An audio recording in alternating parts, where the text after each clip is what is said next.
songs that make you feel happy again. G'day everyone, thanks for tuning in to another episode of Instant Mood Improver, the podcast where we talk to people all about the songs that put a pep in their step, put a smile on their dial, and make this miserable existence a little bit more worth enduring, if only for 3 minutes. Today's guest is celebrated New York-based singer-songwriter Kevin Devine. How are you?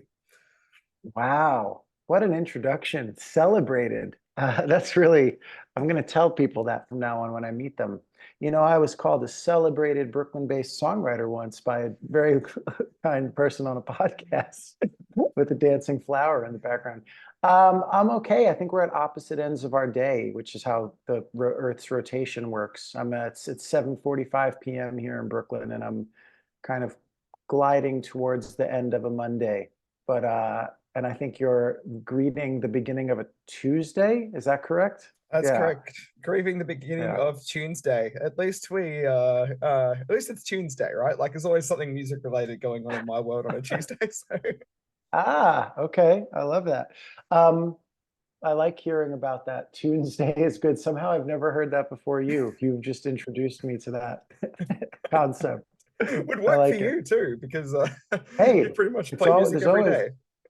There's something going on all the time. Tomorrow's Tuesday. What would Wednesday be? I think you got a little espresso going. Yeah. I see that. Wah pedal Wednesday. Wah Wednesday. That's Or awesome. when you're playing like Jimi Hendrix thing. What would Thursday be? Thursday is the band. Could just Thursday is a day where you acknowledge the existence of the seminal New Jersey hardcore band Thursday. I've just finished reading Jeff's book. Wow, cool. Okay. So we're getting topical right away. Right away. Yeah. And what's Friday? Friday's Friday, I'm in love. Friday, I'm in love. That's perfect. Yeah. That reminds me, when I was in Portland, I found a little what do you call it? A food van type. Oh, they thing. have that. They have those. They have a bunch of those. Portland, Oregon. Yeah. And it was called Fried Egg. I'm in love.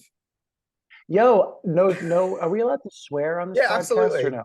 Absolutely. Just not that I need to egregiously, but no bullshit. I've eaten breakfast at that place before. I swear to God. And I think they have something called like smells like Teen Spirit pun. And I can't remember what's in it now, but I have that. It was like some kind of smells like what would it have been? I don't know. Anyway, yes. Smells like green spirit, maybe. I don't know. It might have been something like that, and it might have been like an egg and cheese with like either like green chili salsa or like pesto or something. I genuinely think, or avocado. It might have actually been that. I think you're right. And there's this, since we're into food courts, food trucks in Portland, I have to shout out the greatest of all time for the next time you're there, for anybody who happens to hear this that's going there. Potato Champion. Potato Champion. It's a vegetarian and vegan friendly poutine, which I don't know if you know what poutine is. Yes, Montreal, Quebecois, Canada's finest cuisine. It's just melted cheese curds and gravy on top of French fries. And it is Potato Champions legit. They bring it. So that puts a pep in my step. That's an instant mood improver for me, but it has to be after the show, because if you have Potato Champion before you play, you're just not going to play. You're going to lay down on stage, and fall asleep. So that's awesome. Now we just have Saturday and Sunday left if we're going through the whole Okay, week. so Friday I'm in love. I mean, Saturday, there's a great song by a band called Kofax that was a Vagrant Records band here. They're from Detroit, 2003. They were one of the smaller bands on that label, but they were maybe the best. They kind of sounded a little bit more like Spoon or like even Joe Jackson or something like that. But they had a great song called Saturdays Alone. And the chorus was, there is nothing worse than Saturdays alone, on top of having Fridays at home, your whole weekend alone. But it's much peppier than that. So I'm going to go with Saturdays alone, and Sunday. There's the band The Sundays. And I know Morrissey is a nationalist wanker now who we like to pretend Morrissey died in a bus crash after the Smiths broke up, because the Smiths are canonical, cannot be fucked with. But we like to pretend that after that, Morrissey just disappeared. And doesn't he have a song called Every Day is Like Sunday? He It's does. a beautiful song. So there we go. We did it. We did it. We did it. We got through the whole week. Now, Kevin, before we launch into the talking about the song that instantly improves your mood, we must mention that you're headed out to Australia for the first time in way too long to play some Yeah. shows with support from my mate Jimmy Kyle from Chasing Ghosts. Yes. Yes. Why the delay? It's been so long. There's probably like a kind of boring custodial administrative answer to that, which is that for people at my, I think should say this. I never even fully expected to ever get to come there at all in the first place. And then between 2008 and 14, I think I was there maybe 4 or 5 times, which was amazing, totally surprising, because my whole career, I have some infrastructure. I have people who help me book my shows. I've had a pretty nomadic existence with respect to record labels. Like I have 10 albums and I've been on like 7 labels or something like that. My thing has been, it's worked for me, but it's not exactly like, I've never become exactly like a completely across the board commercial successful artist in any way. Like it's been much more kind of culty and catch as catch can, how my relationship with my audience. So I never really even expected to get over there. And then there were some people over there that liked me and brought me over, and I got to do some support shows and some festivals. And then the truth is just like the music industry, as you know, especially the independent music industry, is very much, even if we try to be separate from, we are still subject to the same general rules of capitalism and the larger industry. It's gotten harder for people like me to get over there, is the short answer, unless you're like, because a lot of those festivals went away. And I think that it just got a little more challenging for the like lower mid-level independent artists to like get over there in a way that wasn't like a financial bloodbath, is really the short answer.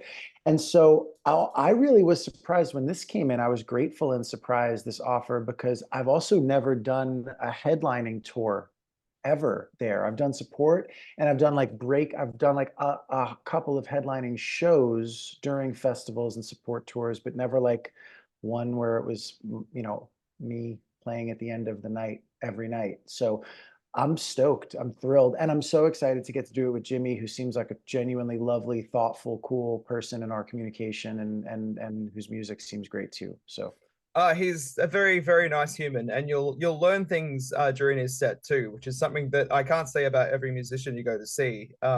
You'll like, I love music for a variety of reasons, but one of the things I love about Jimmy's shows is I always learn something about my own country that I never knew, which is really cool. That's an amazing piece of feedback to hear from somebody who actually lives there and is involved in the act of living there and in the music community. And I will say that without having even spoken yet, but just communicating a lot through social media and messaging, I can sense that even in our conversations. Jimmy's actually already been really useful to me, and like just kind of hipping me to certain things that I, of course, know nothing about certain political stratifications and stuff like that there, that are very much things I'm interested in not landing on the wrong side of by accident through, like, using language I don't understand or anything else. So I'm stoked to get to. Education's good. We should never stop being open to that. So that's cool. Yeah. Well, I mean, on the flip side, he's also a very good songwriter, and the songs are very enjoyable. That can all be true at the same time. Yeah. As are you. You are an excellent songwriter. Someone whose people generous. Use your music, I'm sure, to moderate their own moods, just as I assume you use other people's music to moderate yours. So tell me, Kevin, what is one song that instantly improves your mood the moment you hear it? I feel like this is so much pressure, and I'm kind of glad I didn't know the assignment before I sat down with you. I am just going to say, I'm not going to think, and I'm going to say that the song that immediately improves my mood upon hearing it is "You Send Me" by Sam Cooke, soul singer, canonical soul singer from the 50s, early 60s as well, responsible. So since 2016, at our shows, you know how there's like music when people walk in and then there's music between the acts.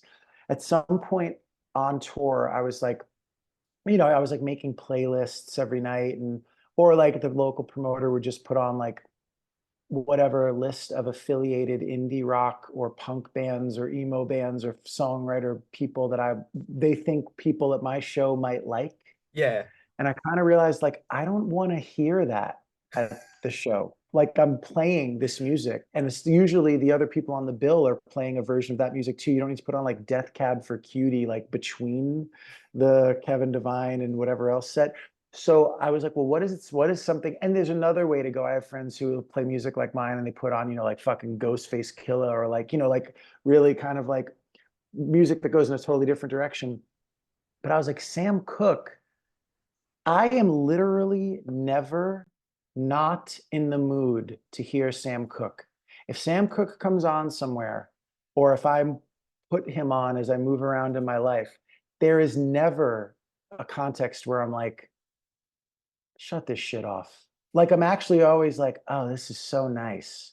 His voice, the songs, kind of also like, a sleeper thing about him was like he wrote those songs. And that was like not really a thing that was happening in that time, that genre. That's what was such a big deal about even like Dylan, when you hear people tell those stories, is that they were like, they couldn't believe that like somebody they knew was writing that music, because it was all like what's the word, like standards in the folk community and in a lot of R&B too, or like stuff that was being written in like the Motown and like the Brill Building and all that stuff. So Sam Cooke was like an amazing songwriter. The tone of his voice and there's such a directness and simplicity that's so effective in those songs, and it's also just such a layer cake. And there's songs like Change is Gonna Come or whatever that are like, I mean, that feels like, I don't know, that's like the voice of God or something like that. That song, that somebody wrote that song, is like kind of a miraculous event. But that song brings up a complexity of feelings. You Send Me is like, it's like you're walking around in the summer and you're like that new love feeling, and it could be romantic love. It could be falling in love with the place. It could be like a group of friends. It could be the way you feel. I know, like, I don't know, think walking my kid around in a stroller the first summer she was around, and that song, some of the lyrics are more about romantic love, but you know what I mean? The lyrics that are about like just kind of being swept off your feet by the purity of a feeling. I mean, that shit's 70 years old and it still feels like evergreen to me. And the arrangement and the strings and the drum, the gentle percussion and his vocal quality, of the chord progression, it's just, that's a song that is an instant mood improver for this guy, for sure.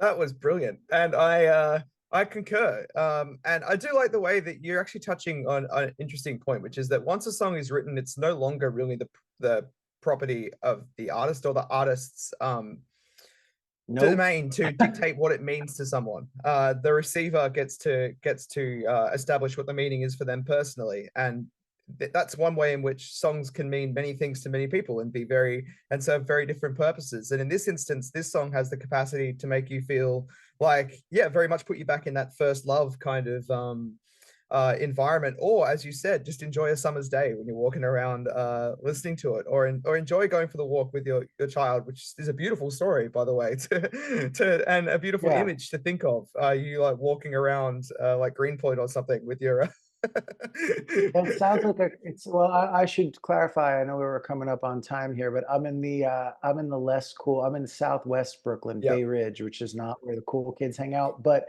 I will say this is real. That first summer, the song makes me think of walking her through Owl's Head Park here.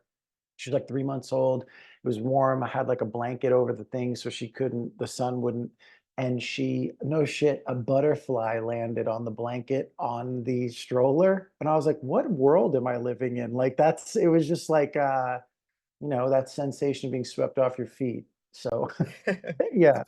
And there's plenty of dark stuff, but there's light stuff too. So there is. Now I have to ask, do people tell you that your music instantly improves their mood, or has anyone ever told you that?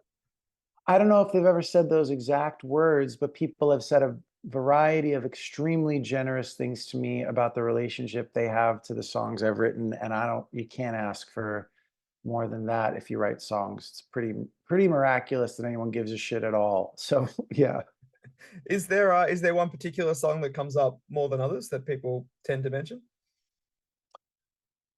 There are a handful of songs of mine that I think if you were going to come to one of my shows, there's like, but I think a lot of the songs that people tend to connect to, most of mine are like, they're a little more knotted than You Send Me, you know? Yeah. There's songs that I think have like the songs like Brother's Blood or Ball Game or Cotton Crush or that have like Just Stay or whatever, that have like complexity of feeling.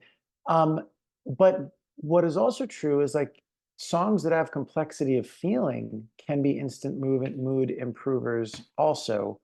I know like something for me like The Biggest Lie by Elliott Smith. That's not like a happy song, but it does fill me. It makes me happy to be a human being because like somebody like me made something like that I can hear, and he's a total stranger and I can identify with every feeling expressed, and I can wonder at the feelings I don't understand because he's a good writer and he doesn't feed it all to you like here's my diary. You have to like do a little work. Um, so I think, yeah, there are people, I mean, there are songs of mine that are more like clearly kind of happy, but I think the song and people connect to those too. But the sense I get is maybe what people, and maybe I'm the worst person to say this because it's your own shit, but it seems like maybe what people connect to about what I make is that it isn't afraid to represent the complexity of being a person, and maybe in ways that are a little less like binary. It's this or it's that. It makes space for the gray, it makes space for the unknowable, and maybe that helps people a little. I'm not saying like, I'm just reporting what is reported to me. Yeah. I don't know. I think you should, it's a little dangerous to to ascribe too much like meaning to your own music on behalf of your audience because of exactly what you said. Like, I think you write it, and then I think everyone that listens to it has their own version of why they do or don't care. And I'll just end that by saying, and I love that you said that because as a songwriter and also as a person who went to journalism school and also as a person who's like a fan of music, I don't like it when people tell me exactly what their song is supposed to mean. Don't don't do that. Let me have my own. So as an artist or whatever the hell I am, I tend to not tell people like this is exactly what you should feel when you hear Albatross. Like that's not my job, That's it's cool that people will have their own life with it. My job is to feel what I feel when I play it. So That makes complete sense. Now, final question regarding Sam Cooke. Do you think this song instantly improved your mood the first time you heard it, if you remember the first time you heard it? I do remember, what's funny with his music, people like him, it's a little hard to remember the first time you heard it because they're Of sort of course. just like in the air. Like I feel like I must have heard like, oh my God, don't know much about history, don't know much biology. Like I must have heard that song probably when I was like 4. I'm sure it was like my mom had on something, or like Cupid, like those songs must have been on somewhere before I was even aware that I was like listening to songs.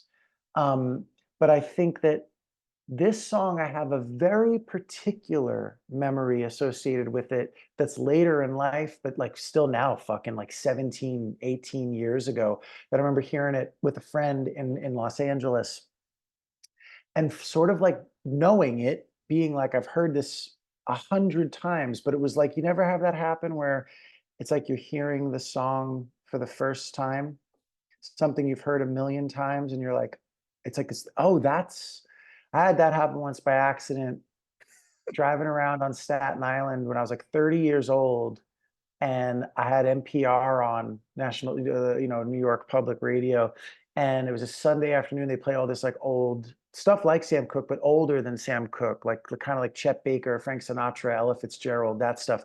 But they sneak in sometimes 60s music. And I'm listening as I'm driving, and I'm like moved to tears by this song. And I'm like, wow, whoa, this song is. And I realized, like, as like 3 minutes into the song, it was fucking Hey Jude by the Beatles. And I was like, I swear to God. And it was like, I don't know what happened, but it was like, I wasn't on like mushrooms or something. I was just like driving on a Sunday afternoon sober. And I was like, and all of this, I started laughing in my car, but it was this very pure moment where I was like, it was like I was hearing Hey Jude for the first time, even though I'd heard it 35,000 times. And I was like, wow, this song is fucking beautiful. And I definitely had that with You Send Me. That song is the sound of a breeze, you know? And so, yeah, I remember that. I remember feeling that summer of 2007 in Los Angeles and being like, oh, wow, I'm like hearing this song with You Send Me for the first time. So that's what I would say about that. Brilliant. Well, Kevin, it's been awesome having you on the podcast on Instant Mood Improver to talk all about Sam Cooke's You Send Me. If you could say anything to the people of Australia to encourage them to come out to these shows in June, what would it be? I would say, so my neighbor, I think, is knocking on my door right now, but I Awesome. would say that I don't know the next time I'll get to come back. It's my first time in 10 years, and I don't know if it'll be another 10 years, and I hope not. But if that is the case, you should come, because who knows what's going to be happening in the world in 2034. That's very, So very true. I'll be there now. So please come, please come, please Awesome. come. Looking forward.